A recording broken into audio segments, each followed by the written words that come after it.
तो बच्चों आज हम पढ़ेंगे परिमेय संख्या, अपरिमेय संख्या, आभास संख्या, भाज्य संख्या, प्राकृत संख्या और इसके बाद पूर्ण संख्या। तो क्लास 10th में पढ़ते हैं, लेकिन इस 6 पॉइंट में बहुत ज़्यादा दिक्कत होता है। तो सबसे पहले समझिएगा बेसिक क्वेश्चन से। अगर ये सबको नहीं समझेंगे तो फिर मैथ को जो बना रहे हैं क्वेश्चन उसको बना तो लेंगे लेकिन बिल्कुल समझ में नहीं आएगी। इसलिए अब जो भी स्टूडेंट बिहार बोर्ड 2027 के लिए तैयारी कर रहे हैं वो स्पेशल मैथ का, तो मैथ के लिए सबसे पहले आपको है ना नीचे का नॉलेज होनी चाहिए। अगर नीचे का नॉलेज अगर नहीं है तो बिल्कुल आपको समझ में नहीं आएगा। इसलिए सबसे पहला जो बेस होता है, बेस उसको पहले मजबूत करना है। बहुत सारे बच्चा को उसको पता ही नहीं होता है कि प्लस वाई और माइनस वाई कैसे कटेगा, माइनस और माइनस क्या होता है।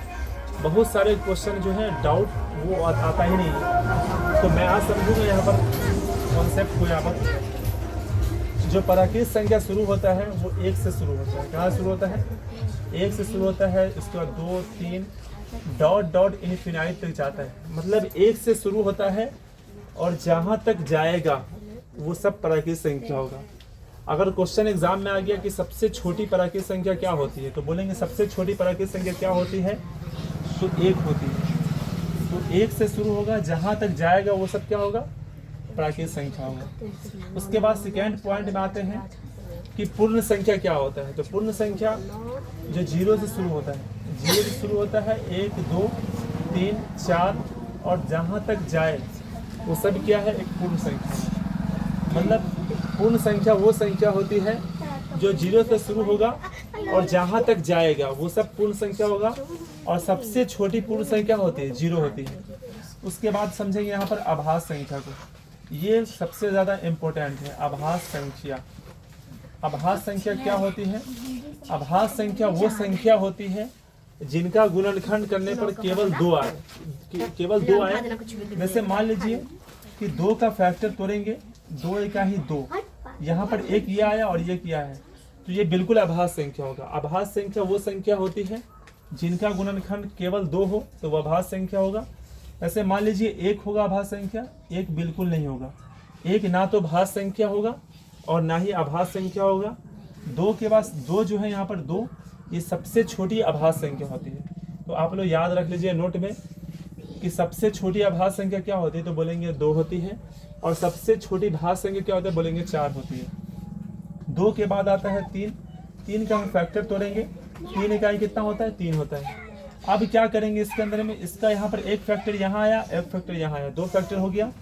जिनका गुणनखंड केवल 2 होगा तो वो आभास संख्या होगा। और 2 से अगर ज्यादा आ गया तो वो क्या होगा, वो भाज्य संख्या होगा। अब उसके बाद क्या है, 4 है। 4 का फैक्टर तोड़ेंगे, 2 दूना कितना होता है, 4 होता है। 2 इकाई 2 और यहाँ पर 1, 2 और ये कितना आ रहा है, 3 आ रहा है। और इसका गुणनखंड कर दिए हैं तो 2 से ज्यादा आ रहा है। अगर 2 से ज्यादा आएगा तो बिल्कुल ये क्या होगा, आभास संख्या नहीं होगा। ये कौन संख्या होगा, ये भाज्य संख्या होगा। ये कौन संख्या होगा, भाज्य संख्या होगा। इसी तरीके से हम समझेंगे परिमेय संख्या को। परिमेय संख्या वो संख्या होती है जिसे हम p बट्टा के रूप में लिख सकते हैं। परिमेय संख्या में कुछ पॉइंट है, जैसे पाई है। पाई ये जो है हमेशा अपरिमेय संख्या होगा। कौन संख्या होगा, अपरिमेय संख्या होगा यहाँ पर।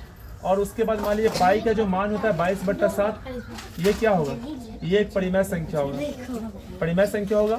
और उसके बाद जो है ना, जैसे मान लीजिए 4.1 है, डॉट डॉट इनफिनाइट तक दिया हुआ है, ये डॉट डॉट अगर है तो ये अपरिमेय संख्या होगा।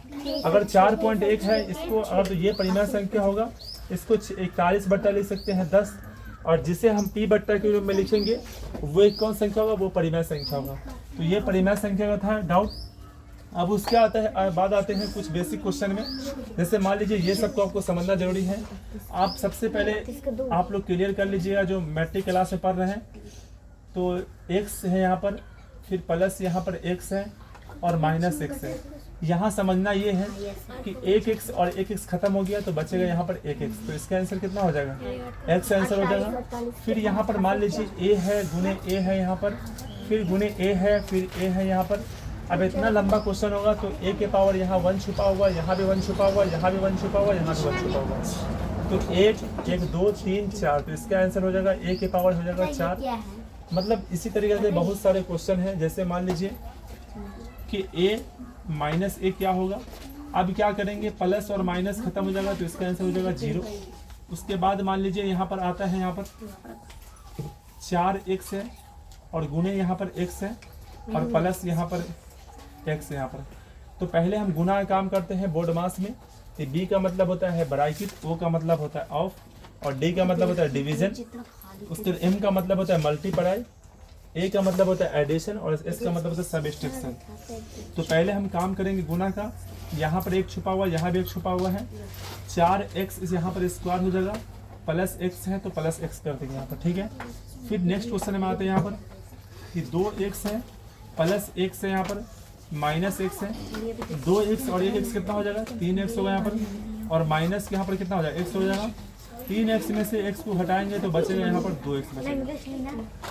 अब नेक्स्ट में चलते हैं यहाँ पर 4x प्लस यहाँ पर 4x होगा यहाँ पर और प्लस कितना होगा 8x होगा, माइनस कितना होगा x होगा यहाँ पर। 4 4 8 और 8 8 कितना होता है 16x। तो यहाँ पर कर देंगे 16x माइनस x कर देंगे और इसको हटाएंगे तो 15x आएगा यहाँ पर। अब क्या करेंगे, इससे जो नेक्स्ट क्वेश्चन होगा फिर मैं नेक्स्ट क्लास में बताऊंगा। फिर मिलते हैं नेक्स्ट टाइम, जब तक ले जय हिंद जय भारत।